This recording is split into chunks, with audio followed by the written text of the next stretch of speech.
Ayan, sagutin uli natin 'tong tanong ni madam. Ako'y natutuwa kasi bakit? Lahat ng mga tanong dito, relate na relate ako kasi one by one diyan, lahat 'yan pinagdaanan ko, namin ng asawa ko at naka-graduate na kami kasi nga nakasal na kami. Kaya easy para sa akin na masagot kahit papaano based on my own experience and knowledge. Okay, sagutin ko 'to. May boyfriend ako na Punjabi, 29 years old siya and 40 ako. 40 tanggap niya. 40 siya tanggap naman. Sige, madam. 4 years yung relationship nila. Hindi pa daw siya pinapakilala.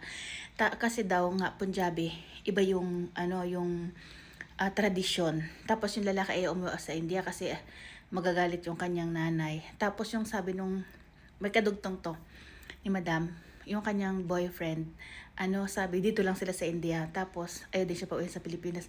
May ganitong mga senaryo, totoo to. Kasi, hindi naman sa experience ko, yung asawa ko dati, nung magjowa kami, okay, magjowa kami pa lang, sabi niya, uwi na lang tayo sa Pilipinas, doon na lang tayo manirahan, ganyan. Sabi niya, ayoko na bumalik sa India, ganun, ganun. Kasi hindi niya alam nun kung talagang mananalo kami sa huli, kung survive kami, ganun. Ma'am, pag ang lalaki ay naganyan sa iyo, mahal ka niyan. Kasi yung mga kabayan dito na question na iba, nagamit ng term ng asawa ko, ganun. Yung mga ganyan na, sama na lang tayo, uwi na lang tayo, wag tayong uwi doon, wag tayong pupunta doon, ayokong umuwi. Yung mga ganyang term, seryoso sa'yo ang lalaki, kaya lang, mahina kasi sila lumaban. Kaya dapat ikaw yung tutulong sa kanila para makalaban sila, okay? Mahihina ang loob ng mga Indiano, takot kasi sila sa mga nanay. Hindi nila basta-basta mababali or makukumbinsi ang nanay. Mahirap talaga yan. Lalo naman bata pa yung sa'yo, 29 years old. So, lalo na kung panganay yan, mahihirapan kayong suyuin ang magulang. Kaya, kailangan yan. Kaya yung ibang mga Indiano, sobrang hirap na hirap. Hindi na away sa kanila.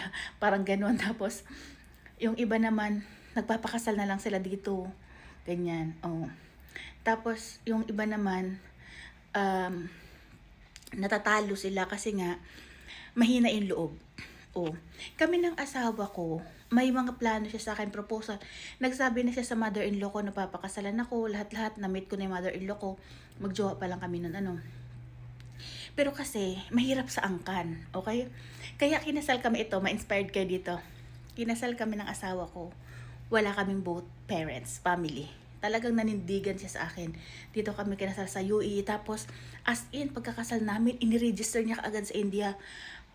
Mapapanood yung iba kong video dyan. May mga wedding, kami dyan. Binigyan naman ako ng magandang kasal asawa ko. Ganun. Niregister niya agad para wala na makatutol. Ganun. Kaya yung mga ganito, ma'am, mahal ka niyan. Mag-ano ka lang. Mag-intay ka lang. Lalo mo iparamdam sa kanya na mahal mo siya. Hindi mo siya iiwan. Nandiyan ka para sa kanya. Kasi alam nyo ba, baliw magmahal ang mga Indiano. Talagang mamamatay yan. Pag iniwan nyo yan, ganun sila. Kaya okay yan, ma'am. Ibig sabihin, mahal ka talaga niyan kasi willing siyang sumama sa'yo. Talikuran ang pamilya niya. Hindi niya lang masabi na willing siyang talikuran.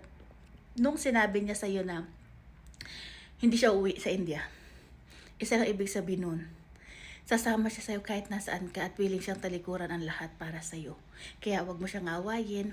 Kailangan iparamdam mo sa kanyang hindi siya magkakamali kung pipiliin ka niya at tatalikuran niya ang mga religion tradition nila. Ganon.